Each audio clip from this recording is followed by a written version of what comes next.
So we're really excited every year when we come and we do our benchmark report to share some of the key findings with everybody here, and not just some of the findings, but some of the information behind these key findings and where it comes from. So there we go. So I'm Mike Cook, VP of Sales here at Line Leader, and joining me today is Miss Lisa Henkel. I'm Lisa. I'm VP of Education and Training. And I'll take a moment, Mike, because I love to, it's one of my things where I toot my own horn. That's what I love to do. But what I bring to the table and the reason I really love to join these webinars and talk with you guys is because my experience is in the field. I come from childcare. I have used these specific software products in the childcare setting. So I bring that unique perspective of really being able to say, hey, this is what I've done. These are the mistakes I've made. Let's together get it right and get you guys really great opportunities to increase enrollment and to do amazing things in your business. Yes, and it has been a pleasure always working with you, Lisa, in spite of our little Cleveland-Baltimore AFC North rivalry for the football fans out there. Yeah. We love teaming up on these things to get the two different perspectives and everything that comes to the table. So a little bit about this report and where this information is coming from. We got it from you. So from our customers, from the industry as a whole. And as you go through this and as we present some of these findings here, just keep that in mind. These are things that we're hearing from you, from your contemporaries, from your peers, as we all seem to want to go and answer these big questions, right? As you run your business, who's tired of going in to one CRM and then going to find paperwork somewhere else in their business and going to log into a CMS system and manage their billing in another platform and worry about parent engagement somewhere else? And somehow, with all of these different things, finding time to engage with families, to engage with children, to make your centers and your businesses a great place to staff to work in. And so that's what we've taken from all of you, and a little bit of a framing as we go in to today's conversation. So the agenda today, for those of you who've been on webinars with us before, you'll notice something similar. For those of you who are new, we're going to go over some of the challenges that are happening today within the industry, with staff, with families, a little bit about what you need to know from the number one group, which is actually two, the Gen Z up and coming and the millennials, some of the impacts and how you can leave the webinar today with some actionable takeaways for things to do at your business, and hopefully a couple new thoughts as well. So we're going to go ahead and kick things off with today's staff and family childcare experience. And as we start, we've got a poll for everyone, and we would love to get your input to help come in. So for the large group of you out there, we would love to know, what are some of the biggest challenges facing you and your staff today? Is it a lengthy onboarding process, and onboarding being bringing new staff, directors, teachers, anybody on board, wasting and managing multiple products, manual repetitive tasks, no visibility into what's working and what's not. There may be some other things going on in your business. Would love to know which one of these tops the list for you.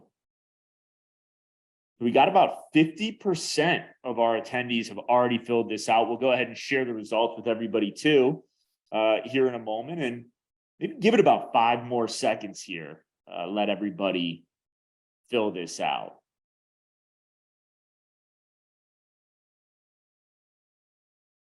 All right. So Lisa, as we kind of share these here a little bit, we're seeing the lengthy onboarding process and no visibility topping the poll results here. And really everybody experiencing a little bit of everything. So want to go ahead and turn it back over to you. Thanks everybody for sharing. Yeah, I think these results are not surprising. And these results are really mimic what we heard from you guys. Again, Mike, shared that the results that we're sharing today from this specific annual report that we do, they came from you. We did a survey of those people out there who are in the field, who are experiencing these things day to day. We looked at the data that's available to us from 6,000 locations across the globe, and we said, hey, what's happening? And it's fragmented and time consuming to do the things that you're being asked to do. So when we look at this from a staff journey point of view, we have a lengthy onboarding process for families. We're asking them first to contact us, then they come in for the tour, and then we set up something separate for them to come in and fill out paperwork. And we're putting all of these steps and barriers in the way for parents and getting those families in that enrollment process. We find that we're wasting a lot of time on multiple products. Mike already mentioned this, but if I want to get somebody enrolled, I potentially am touching several products to make that process happen. Even if I'm using a CRM currently, then you might log into that, and then you might have something else that you're using or some process that you're using to conduct the tour. Then you might have something else that you're doing, maybe paper and pencil to get all of your paperwork filled out. Then you have to go in and handle the billing side. So you're logging in somewhere else and you're having another process that you really, that you're going to complete. And this is manual, it's repetitive, and it's really time consuming for you, but also for the families. You're both feeling that pain of that time spent in this process. And then there's that whole point of visibility of what's happening. When I'm still using a paper and pencil process, I don't have tracking or recording of that. So if I'm handing out maybe 10 or 11 packets of paper for people to have their enrollment paperwork completed, I don't know where those have gone. Have they started them? Are they halfway through? Have some of them finished them, but they just haven't brought them back yet? I don't really know what's happening there. I don't have visibility into that. And also my process as a whole. How many people did come into my building last week or last month to complete those tours, and how successful was I in getting those people moving from inquiry to enrollment?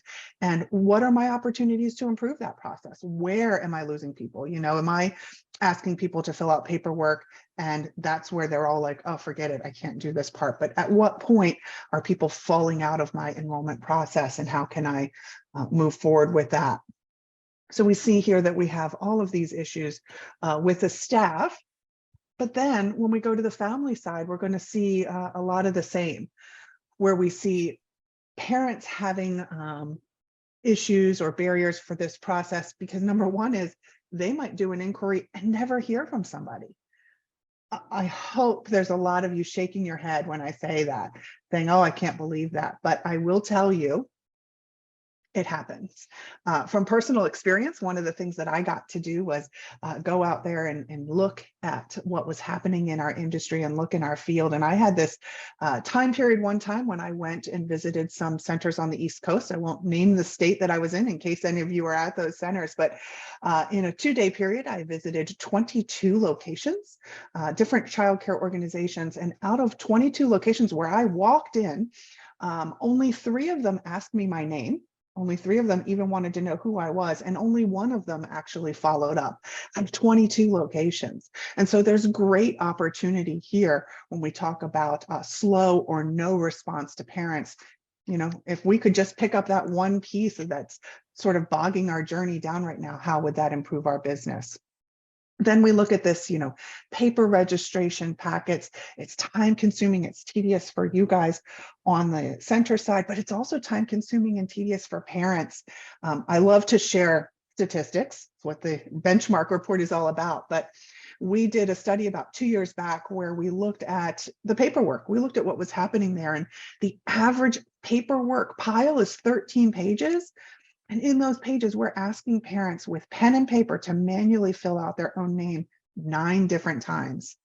Can you imagine? I mean, you know how you feel when you go to the doctor's office and they hand you that paperwork and you're like, I just filled out my name on the first page. Why do you need it on page 4, 5, and 6? We're doing the same things to our parents.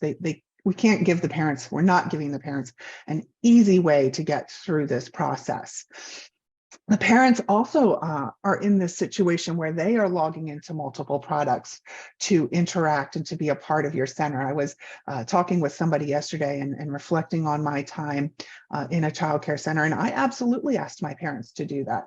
I asked them to interact with me in one way when we were on that enrollment journey to get started. I asked them to use a whole separate product when I went into engagement, and I wanted to tell them what I was doing in the center day to day, and then a whole nother product for invoicing and billing and for them to get their tax receipts and that kind of thing. All of these different places that parents also had to keep track of and go to. And I think that all of this comes back to kind of this lack of a digital self-service option that today's parents are looking for. We're going to give you some more details coming up on that as well. And I think that's the segue, is parents and staff expect more today than they ever have before. Yes, they want automation and engagement and easy ways to manage the center and manage those relationships, but they also expect fast responses, personalization. Your staff and your families are closer together than they are apart. And a lot of the things that family want, staff also benefit from, and that staff benefit from, it goes to families as well. So while we talk about them separately quite often, they really are linked. And I would challenge everybody here attending today to think about the last great interaction you had with a company. What did that look like? How did you start? It was probably on their website. And did they use your name? And did they talk to you about things you cared about? And what did that really look like? And why was that so compelling and engaging to you? And are you currently set up in your business to do that for your parents? And on the flip side, as staff, when is the last time, or what are those favorite things that you do, those tasks that are like, oh, I felt great about this, and I didn't have to worry about any of the extraneous stuff that can really bog me down with tedious work? What is it that allows you to do that? And I bet it shows up in these lists that are here. And this is, as we come into really the next phase here, what you need to know. Because again, staff and parents being similar, we're talking about millennials and Gen Zs. And while there are a lot of stats up here on the screen, and I want you to have a chance to read them all, the underlying theme behind everything that Gen Z and millennials experience is that they're digital natives. Gen Z has grown up engaging with people over the internet. I'm sure for those of us who did not have a cell phone right when they grew up, or maybe had the cordless phone or the cord phone one place and then transitioned, that was my reality. It's different. Like, you've seen engagement beforehand, you've seen technology advance, it's great. And now we've seen the rise of texting as a primary communication, right? Well, Gen Z, they've always had that. They go to places like TikTok as opposed to Google. The world is shifting. So how we engage people needs to shift a little bit as well. And ultimately, as a business, your ability to engage with these families and engage with your staff determine your success. We're all a sum of our parts. And so while nobody really likes to talk about money, because we're in care, we're in childcare, but money is what keeps the lights on and allows you to provide the care and engage in the community in the way that you want to. And if you miss that step of connecting with families in the way that they care about and connecting with staff in the way they care about, the implication to your business is much greater.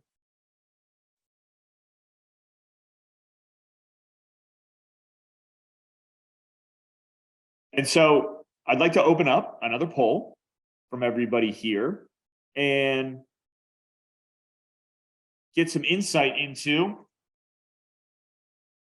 how much time your staff is spending on manual tasks each week.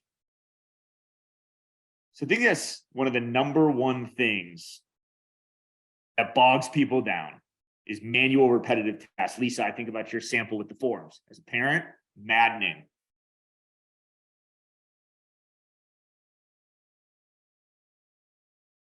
Think about too, all of those manual tasks that maybe you don't recognize as being manual, especially that your staff is spending time on. I think about those programs that are participating with USDA and the amount of tracking and time reporting that needs to be done there with time and attendance. And, going back to that example, Mike, of the paperwork, not only is the parent filling out the paperwork, but then on the center side, somebody has to stop and look through it and say, yes, you dotted all the I's and crossed all the T's, and I can read the information and I have everything that I need here. That's another manual process on top of the parent manual process that's already happening. Yeah. And I think as we end this poll and share some of these results, here's one of the biggest things that sticks out to me. Everybody agrees that center directors and their staff have so much to do every day. And there's never enough time in the day to get everything done that they need to. And for all of you who are here, 60% of you say that your staff right now is spending over 1 day per week just on manual work. A day a week. That basically wipes out 1 week of every month. And so when we talk about manual work, it's not just about the tedious things. It's about providing an environment that allows your directors and allows your staff to really excel and get more time back so that they don't always feel like, oh, I can never get everything that I need to get done in a day. And get to a spot where they feel like they are. So we want to switch gears a little bit, talking about some of the issues that we are facing as an industry, some of the reasons why those are happening, and now get into, well, what are the takeaways from our benchmark report? What are the takeaways from you and your peers on how to take that next step in your business, on how to alleviate some of these bottlenecks and some of the struggle and get back to a place where you're never going to get more time. You're always going to find something to do with it, but get more back with the things that truly matter. So the first one is about 70% of the revenue here. And when we talk about this slide, when 70% of your revenue could be walking out of the door, this is all about retention of families. So when you think about families having a choice of re-enrolling and coming back, about families potentially choosing another center in the space, about families sitting down and justifying, hey, is this bill that I'm paying for childcare really worth it? Or should I maybe bring them home? As my circumstances at home change as a parent, do my care needs change? And how is the current care that's being provided to my child helping them develop, helping them grow? Like, there are all these little touch points and these things that are happening in parents' lives that could be impacting their relationship with you. And so if you keep families engaged, you can help boost re-enrollment, or if it's not necessarily re-enrollment, a continued enrollment, and making sure that parents stay from the moment that they enroll their child all the way till their child ages out. And if you do before and after school programs, making sure that those families come to those programs that you host. So keeping people up to date and information is an amazing and powerful thing. Letting them know what's happening, engaging them with new teachers.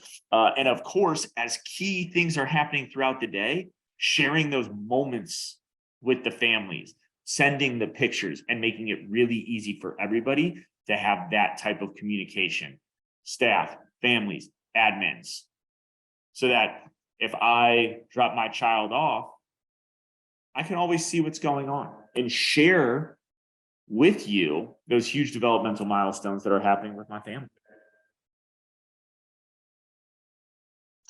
I think another thing that's happening out there, and it was indicative of the poll that we just took, is that, childcare professionals are spending a lot of time on weekly tasks that, based on current technology, could be automated. I walk into childcare centers every day, and we are still swimming through a sea of sticky notes. They're all over our desk. We are problem solvers. So we are still in a position where we're trying to come up with processes and procedures ourselves through spreadsheets. And some of this, is already out there to be solved. When we talk about meeting our parents and meeting our families where they are, we're really talking about digital options. We know that our parents, millennials and Gen Z, they want things that are self-serve. They want to be able to do things themselves and move processes along very quickly. And so there are solutions out there that allow us to automate some of what we as childcare are still doing in a pen and paper kind of way. Simple things like letting parents schedule a time when they can come in and tour. If we set some guardrails around that and say, here's when I'm available, and parents can pick their own time, it speeds up the whole process and it makes them comfortable with where they are in that. Something simple like checking in. When you check in your family, can I do that on a mobile app? Can I take that one piece off of that manual process of when I get into the center and have all of that happen for me? Again, back to, you could tell this is one of my things that I love, the digital paperwork. Having people complete that in one sitting online and sign it and get it back to you without having to that old scenario where I think that I'm digital because I send them a PDF, but when the parent receives that, they've got to figure out a way to print the PDF, still fill it out with paper and pen, and scan it back to me when they may not have a printer at home. So, really looking at what barriers we're putting up in front of our parents, but also to our staff, so that we can save them some time and devote that time where it should be, back to quality of care. That's what we all care about. That's our mission. And then, another point, I know I made this a little bit earlier, but one of the things that we really found is 90% of us just leave that inquiry out there hanging around waiting for an answer. We might have a website and we might have a web page, which is half of the solution. That's fantastic. But when they put that inquiry in, if nobody answers them, they're going to move on to next. They're going to go where they are being engaged with that childcare facility. So really having ways that we can automate this process so that we're meeting parents' expectations in what this new age of enrollment journey looks like. We can automate these things so that we don't leave parents or pull them out of their comfort zone with our I'm going to use the word antiquated. I'll age myself here and say, yeah, that's the method that I've always used. And so how do we kind of bring this up to modern days and times by, meeting them where they are? They're on Facebook. We know as parents get older and as millennials and Gen Z become parents, they move from some of the TikToks and Instagram to Facebook. And so let's be where they are. Let's make that process easy for them. Let's get them digital paperwork that they can fill out. Let's let them schedule their own tour and be as self-service as they possibly can. Yeah, and personalized experience is another really big one for everyone. And I think people get a little bit confused with automation and personalization, thinking like, well, if I'm automated, I'm not personalized. Or if I'm personalized, I'm not automated. And that is not necessarily true. Yes, I think everybody out there has experienced bad automation, where it's not relevant to anything you care about, where it's off base, where it's something that, quite honestly, it just doesn't make sense for you to get. And it feels impersonal because of that. But I think we've all got really good automation too. where now you're getting a piece of advice and you're getting a notification and you're getting something that is relevant for you. And so when people want a personalized experience, there are a lot of different ways to do this, to key in on some of the things that we've talked about earlier with automation, but also make it very personalized. And this could be as simple as sending a picture of a classroom doing an activity, or having a fun moment with building blocks together that a parent can then see. Now that's really personalized. It's their child and what they're doing during the day. But it can also be as simple as sending an email that comes out from a system that's system driven saying, thanks so much for being interested in our center. Would you like to click here to schedule a tour? And all of a sudden, now it's got that parent's name in the email. Oh, they're sending this and they're talking directly to me. It's got your center because they were reaching out for that. And having information all together allows these personalized experiences. And I just like to say, there was one company that did an amazing job of this. So I was going to get a rug fixed. My rug had got dirty. I had researched companies. I had found one that was a great hit. It had good reviews. They were going to be able to take care of the rug. And when I dropped it off, and after I had talked to them and ultimately selected them, they told me it'd take about 3 weeks to get the rug back, which is great. Okay, they've set the stage. The rug's on the way. Well, I got a little bit antsy at about week number 2. And so I called them up. It went to voicemail. And so I hung up the phone because we don't really leave voicemails. That company called me back. Hey, Mr. Hook, we saw you called and we had a missed call from you. Were you calling to check in on your rug? Yeah, I was. Well, we've got another week left, but everything's looking good. We hope we can get everything fixed for you. They had my information. They knew what I was calling about. They saw that I called. They called me back. That was such a great personalized experience. But guess what? The only reason that they knew to call me, because I asked them about this, was because the system had keyed everything in to tell them everything they needed to know about me. It was already built out. All they had to do was pick up the phone. I think that really brings us back to this point of self-service. And I know I've been making this point, but it really came through loud and clear in the research that we did, is that the parents today prefer things that they can do on their own. So, one of the things that we continue to do, is we use the phone. And we think that we're making that personal connection by using the phone and reaching out to them. But to be quite honest, they don't like to use the phone. They're not answering our calls when we reach out. They're not listening to voicemail, and even email is now falling by the wayside. Where they want to be is with texting. And we have found that when we answer or when we communicate with text, we're 7 times more likely to get that response than we are to a phone call or to an email message. So really meeting them where they are in that self-service environment. I've already talked about the packet of registration paperwork. I won't go through that again, but one of the things that has really started to resonate with people is this footsteps in your building. How many people are we letting in and out of the buildings? And COVID made us really, really aware of this. So using that paper and pencil method with paperwork and with check-ins and requiring kind of this clipboard mentality, we're increasing footsteps in our buildings. And what can we do to minimize that impact to our children? And then we have not said this, but I think it's kind of funny because I am old school. I still have checks. But I know many people that I work with, even my own adult children, do not even have a check. If you ask them to write a check for you, they would not know how to do it.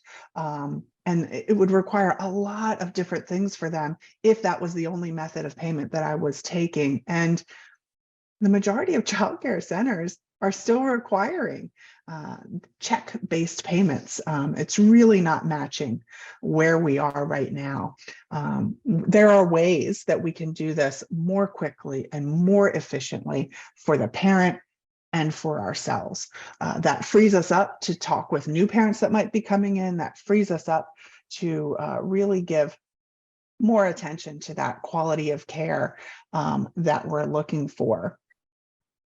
One of the things that we found, again, meeting people where they are, is that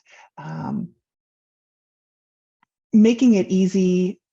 What we found, those people that are providing those methodologies for making it easy are finding greater enrollment. Our report found that our top performers, those people who are really getting people to move into enrollment, 78% of them are using a self-service tour option where they can let the parents pick a time when it's convenient for them, but not only pick a time that it's convenient for them to come in, but they're picking that time when they're on their website and they're excited to come see you. So we're not diminishing that excitement at all by making them wait a day or two until we call them back to talk about our scheduled availability. And most people recognize that this is the future. This is the way that we need to go. Yeah, and in addition with the tours, like on the back end, like a family is already enrolled. This is a great thing too. One of the screenshots here is waiting for check-in, like being able to have parents say that they're coming to the center, so staff are ready and they're there. They're basically saying, okay, I'm coming. On the flip side for pickup too, hey, I'm coming here and we're going to pick you up. Having them be able to pay and see their invoices on time and know what's going on. I think when we talk about self-service too, it's also, I got a question, where do I go?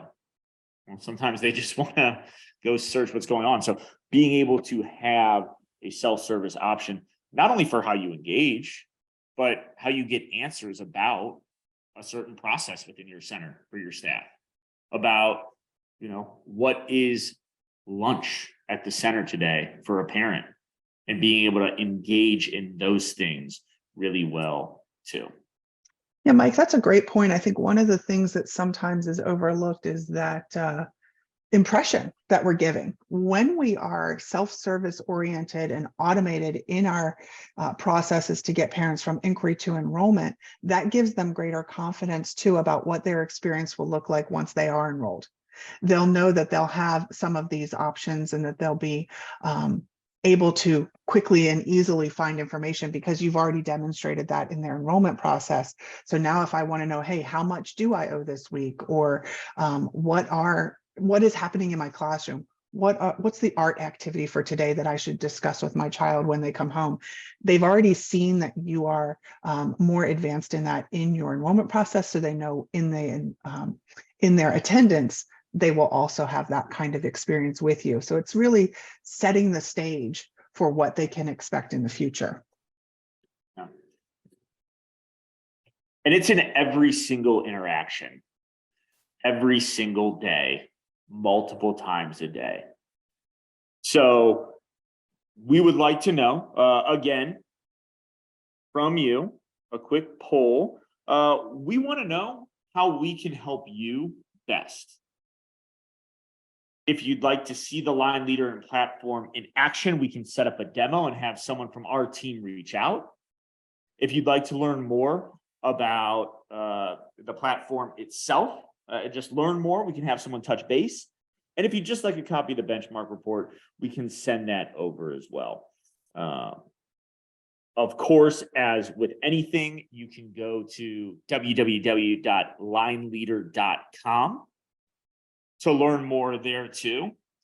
And a lot of the things that you'll see and a lot of the things that we've found from you in this survey is that being able to have one platform for everything you do will drive meaningful automation, deep personalization, and using technology to help people do their jobs, not replace their jobs. The technology will become an accelerant for the good behavior that's already there and help keep some of those guardrails in place, giving a consistent user experience for everybody, and most importantly, the parents. And then for those of you early on who said there's no visibility, we don't have that. Having a unified search and data across every avenue of your business.